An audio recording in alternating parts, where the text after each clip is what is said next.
Ya tenemos en la línea a la maestra Paulina Amosurrutia. Espero haberlo dicho de manera correcta, maestra. Perfectamente. Muy bien, muchas gracias. Y vamos a platicar con ella hoy precisamente en el marco del Día del Niño. Evidentemente hay que celebrar a nuestros pequeños, evidentemente hay que darles un abrazo, hay que darles cariño y no dejemos perder el Día de la Niña, el Día del Niño, un 30 de abril. Pero aquí me parece que una de las partes más importantes es tratar de entender, pues, qué está pasando con nuestra infancia. La maestra Paulina Masurrutia es la directora de Educación con Rumbo y vamos a platicar precisamente un poquito al respecto. ¿Cómo está, maestra? Gusto saludarlo. Gusto saludarte, gracias por el espacio. En efecto, hay que festejar a nuestros niños con todos los derechos que se debe de tener cualquier ser humano. Y sí, la verdad es que se le debe mucho a la infancia en México. Yo diría en 3 áreas específicas. 1, la educación; 2, la seguridad; y 3, la salud. Estaba revisando este estudio, este análisis que precisamente compartió Educación con Rumbo, Infancias Olvidadas. Más de 7 millones de niñas y niños crecen sin protección, sin servicios de salud y sin una buena educación, que es lo que tú nos estás comentando. Pero aquí el tema, en México viven más de 12.4 millones de niñas y niños menores de 6 años. La mitad se encuentran en una situación vulnerable, en una situación de pobreza. La cifra es terrible. Es gravísima, y además en temas de salud tan delicados como la vacunación, un tema que ya se había logrado casi su totalidad con los niños y que en este sexenio y en el pasado se descuidó, y ahora llegan enfermedades como tosferina y otras que ya veíamos en el olvido en Sarampión, México. creo que teníamos más de 20 años con eso. Exacto. Así es, y ahora regresa. Otro punto es la nutrición. Desgraciadamente tenemos más de 1 millón de niños en desnutrición en México, otro tanto con anemia. Tenemos el primer lugar de pues de este problema de que tienen un sobrepeso. Obesidad. Y el problema es que no hay una política. Gracias, obesidad, te agradezco mucho, se me fue la palabra. Sí. Es que no hay una política transversal de nutrición. Vemos cómo sacan los dulces de las escuelas, pero no se hace una capacitación docente, no se hace una política transversal junto con la gente de la Secretaría de Salud, de la Secretaría del Deporte. Entonces, desgraciadamente, pues se nos está olvidando presupuestalmente los niños, se nos están olvidando en políticas públicas y se nos están olvidando en que es sin duda el futuro de nuestro país. Desgraciadamente parece que como no votan, no se les da subsidios, no se les hacen políticas públicas y están en una condición compleja en muchos temas. Hablando del tema de nutrición, no quiero equivocarme, pero antes era muy frecuente ver en las escuelas, yo estuve en escuela pública, en donde de repente te llegaban los famosos desayunos del DIF, que al final tenían un cuadro de nutrición correcto, y esto evidentemente ayudaba también a la economía de las familias, porque eso también tiene mucho que ver. El tema de la alimentación tiene mucho que ver con el hecho de que pues no todas las familias tienen la posibilidad de una alimentación correcta. ¿Qué pasó con esos desayunos? ¿Todavía existen? Mira, sí existen los desayunos calientes en algunas escuelas, pero han reducido su cobertura, han reducido también el tema de escuelas de tiempo completo que permitía que muchos niños tuvieran este servicio. Otro, el de guarderías, es decir, realmente se ha reducido la política pública y el presupuesto más que permitían que muchos niños que tienen una situación de pobreza tuviesen por lo menos esta comida.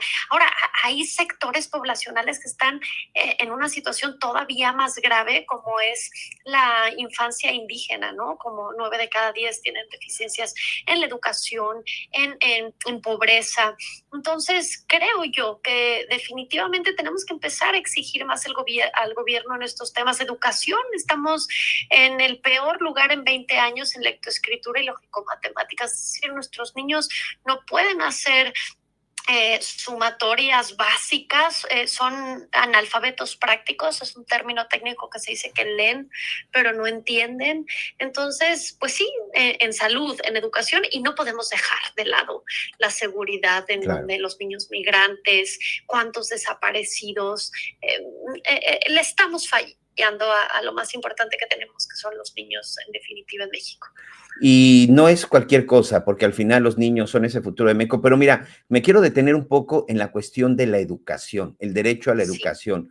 Hoy con este llamado, ¿cómo le decían? La nueva escuela mexicana. Mexicana, así es. En donde pues al final lo único que hemos mostrado, y no lo digo yo por una cuestión, una editorial, sino simplemente ahí están las cifras, tuvimos más un retroceso que avance, maestra.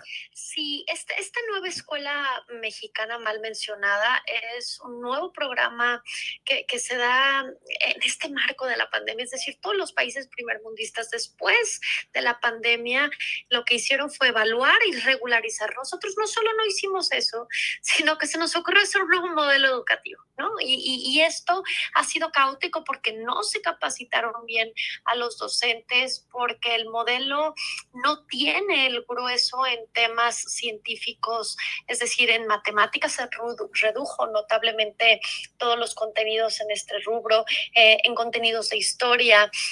Nosotros estuvimos más de un año con un juicio para que se volviese a aplicar PISA, que es la prueba estandarizada de la OCDE, para poder saber realmente cómo está la educación después de todo esto. Entonces, sí, la realidad es que estos 7, 8 años han agravado la situación educativa en México. Claramente nunca hemos tenido los primeros lugares, pero tenemos hoy el peor lugar en 20 años y las cifras no mienten, los datos son duros, no están afiliados a ningún partido político, pero el problema es que no estamos haciendo nada. Claro. No estamos haciendo nada para regularizar, para evaluar, para generar educación de calidad.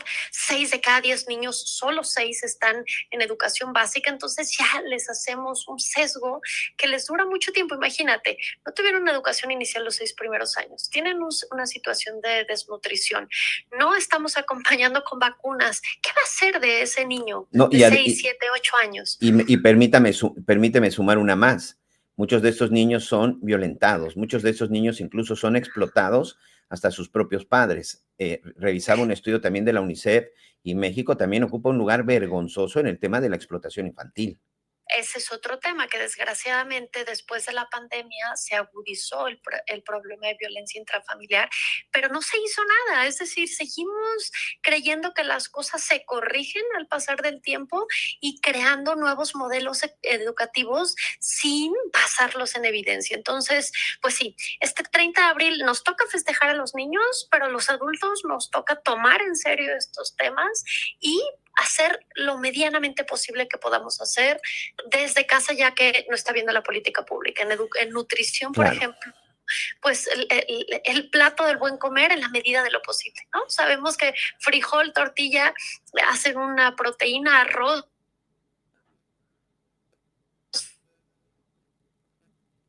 y escritura. Me acuerdo que aprendí a leer, ¿no? Entonces, hoy los padres tenemos que ponernos a ir con nuestros hijos y enseñarle las operaciones básicas. Claro. Suma, multiplicación, división.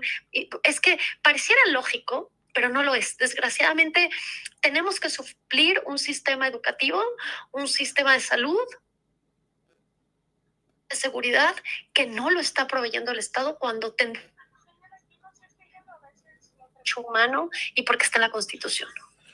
Así es, pues sí, me parece que es un trabajo que no solamente se lo tenemos que dejar a las autoridades, como bien dice la maestra Paulina, pues vemos que no lo han hecho.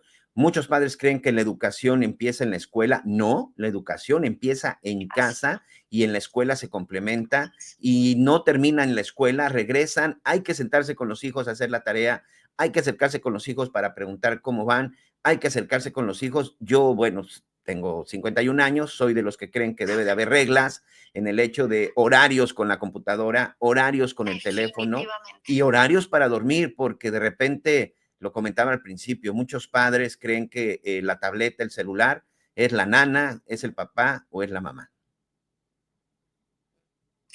Mira, la edad que tengamos, los especialistas, los pedagogos sabemos que para hacer una autoestima fuerte a un niño le tenemos que dar retos, responsabilidades y guías. Y las guías son los límites. Si no, los niños no encuentran un equilibrio, no sienten seguridad y esto en consecuencia pues, te da lo que tenemos hoy. Sociedades sin valores, sin reglamentación, violentada. Entonces sí, hoy es un día que sí los tenemos que festejar, disfrazar, darles sus dulces, chocolates, pero también tomar en serio que si queremos un mejor México y que todos los países que realmente les importa el futuro están haciendo un trabajo corresponsable entre padres de familia, maestros, especialistas y claro, gobierno para poder asegurar que los niños tengan pues lo mínimo indispensable. Si no defendemos la inocencia de los niños, no tenemos nada más que defender.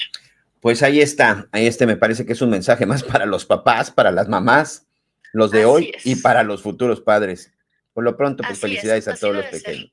Maestra Paulina Amzurrutia, muchas gracias, director de Educación con Rumbo. A ver, vamos a poner otra vez las redes sociales. Conversación. Sí, ahí también en X, en Facebook, Educación con Rumbo, para que puedan revisar este estudio que la verdad está muy interesante. Muchas gracias. Y en nuestro Observatorio de la Educación, que cada mes estamos sacando información, desgraciadamente cada vez se mide menos desde el gobierno, así que desde sociedad civil estamos haciendo este esfuerzo y de verdad, gracias por el espacio. Estos micrófonos están abiertos y con todo gusto estaremos platicando de todo lo que tenga que ver con la educación y el futuro de nuestros niños y nuestras niñas. Gracias, maestra. Gracias, gusto saludarte.